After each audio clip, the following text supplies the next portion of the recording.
10 years of പുലി. വിജയുടെ ബ്രഹ്മാണ്ഡ ചിത്രം പുലി ഇറങ്ങിയിട്ട് ഇന്ന് 10 വർഷം തികയാണ്. അതിൻ്റെ ഒരു ചെറിയൊരു സ്പെഷ്യൽ വീഡിയോയാണ്. രജനി ശങ്കർ ചിത്രങ്ങൾക്ക് ശേഷം തമിഴിൽ നിന്നും 100 കോടി ബഡ്ജറ്റിൽ വന്ന ആദ്യത്തെ ചിത്രമായിരുന്നു പുലി. ചിത്രം ഒരു മൾട്ടി സ്റ്റാറർ ചിത്രം എന്ന് വേണമെങ്കിൽ പറയാം. വിജയ്ക്കൊപ്പം കന്നഡ സൂപ്പർ സ്റ്റാർ കിച്ച സുദീപും ഒരു പ്രധാന വേഷത്തിലെത്തിയ ചിത്രമായിരുന്നു. ഈച്ച ഇറങ്ങി ഓൾ ഓവർ ഇന്ത്യ പോപ്പുലർ ആയ ശേഷം കിച്ച സുദീപിന്റെ ചിത്രമായിരുന്നു പുലി. അന്ന് ചിത്രം ഒരു ബാഹുബലി റേഞ്ചിലായിരുന്നു പലരും പ്രതീക്ഷിച്ചിരുന്നത്. ഇന്ന് ചിത്രത്തിന്റെ അണിയറ പ്രവർത്തകർ പറയുന്നുണ്ട് വിജയ് തന്റെ കുട്ടി ആരാധകർക്ക് വേണ്ടി ഒരു ഫാന്റസി ചിത്രമായിരുന്നു എന്നൊക്കെ. പക്ഷെ അന്നൊന്നും അങ്ങനെ ആരും പറഞ്ഞു കേട്ടില്ല. ആ ചിത്രം ഒരു ബാഹുബലി റേഞ്ചിലായിരുന്നു പ്രതീക്ഷിച്ചത്. കാരണം ബാഹുബലിക്ക് ശേഷം വരുന്ന ഒരു ബ്രഹ്മാണ്ഡ ചിത്രമായിരുന്നു പുലി. ഒപ്പം വിജയ് കിച്ച സുദീപ് കോംബോ, അങ്ങനെ ഒരുപാട് പ്രത്യേകതകൾ ഹൈപ്പ് വന്ന ചിത്രമായിരുന്നു. ചിത്രത്തിന്റെ ടീസറിനും ട്രെയിലറിനൊക്കെ ഭയങ്കര മികച്ച അഭിപ്രായമായിരുന്നു. ടീസർ സോഷ്യൽ മീഡിയയിൽ ഇറങ്ങിയ അതേ സമയത്ത് തന്നെ സൂര്യ ടിവിയിലും ലൈവായിട്ട് കാണിച്ചിരുന്നു എന്നൊരു പ്രത്യേകതയുണ്ട്. ഇതിനു മുൻപോ അതിനുശേഷം അങ്ങനെ ഒരു ചിത്രവും കാണിച്ചിട്ടില്ല. അതുപോലെ തന്നെ ചിത്രത്തിന്റെ ഓഡിയോ ലാഞ്ച് നടന്നത് ലൈവ് ടെലികാസ്റ്റ് ആയിരുന്നു. KTVയിലും അതുപോലെ തന്നെ സൂര്യ മൂവീസ് ആയിരുന്നു, അന്ന് കിരൺ TV ആയിരുന്നു എന്ന് ഓർക്കുന്നില്ല. അന്നത്തെ ആ ഒരു ചാനലിലായിരുന്നു കാണിച്ചിരുന്നത്.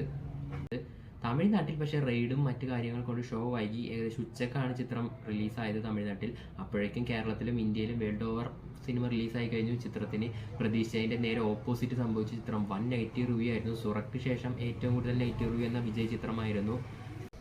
ഏകദേശം വേൾഡ് വൈഡ് ബോക്സ് ഓഫീസിൽ 95-92 കോടിയുടെ ഇടയിലാണ് ചിത്രം നേടിയത്. പക്ഷെ അതൊന്നും റിക്കവറി ആവാൻ അതൊന്നും പോരായിരുന്നു. ചിത്രം 100 കോടിക്ക് മുകളിലാണ് ബഡ്ജറ്റ് തന്നെ വന്നത്. അങ്ങനെ പുലി ബോക്സ് ഓഫീസിൽ തകർന്ന് തരിപ്പണമാവുകയായിരുന്നു. നിങ്ങൾക്ക് ഓർമ്മയുണ്ടോന്ന് അറിയില്ല, പുലി ഇറങ്ങിയ അതേ ദിവസം ഒരു പുലിയുടെ തലയിൽ വലിയൊരു കുടം കുടുങ്ങിയിട്ട് ആ വീഡിയോ ഭയങ്കര ട്രെൻഡായിരുന്നു. അത് അന്ന് ഇത്ര സോഷ്യൽ മീഡിയ പോപ്പുലർ അല്ല എങ്കിൽ പോലും അന്നും ഇതൊരു ട്രെൻഡായിരുന്നു. ഒപ്പം ന്യൂസ് ചാനലിലൊക്കെ കാണിച്ചിരുന്നു. പുലി പോലെ വന്ന് എലി പോലെ പോയി എന്നൊരു ക്യാപ്ഷനൊക്കെ വെച്ച് വമ്പൻ ട്രോൾ കിട്ടിയ ചിത്രമായിരുന്നു വിജയ്ക്ക്.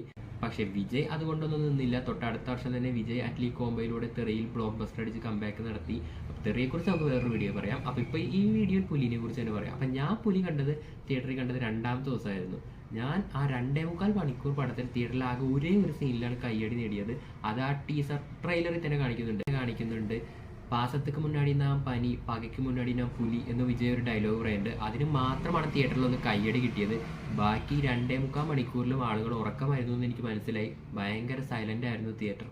അപ്പോൾ വിജയുടെ ഒരു രീതിയിലും ഒരു കയ്യടി പോലും ആകെ ഒരു സീനിൽ ഒതുങ്ങിപ്പോയ ഒരു ചിത്രമായിരുന്നു പുലി. അപ്പോൾ നിങ്ങൾ പുലി തിയേറ്ററിൽ കണ്ടിട്ടുണ്ടെങ്കിൽ നിങ്ങളുടെ തിയേറ്റർ എക്സ്പീരിയൻസ് എങ്ങനെയായിരുന്നു എന്നത് കമൻറ്റ് ചെയ്യുക. ഇതിനു മുമ്പ് നമ്മൾ എന്തിരൻ്റെ ഒരു വീഡിയോ ചെയ്തിട്ടുണ്ട്.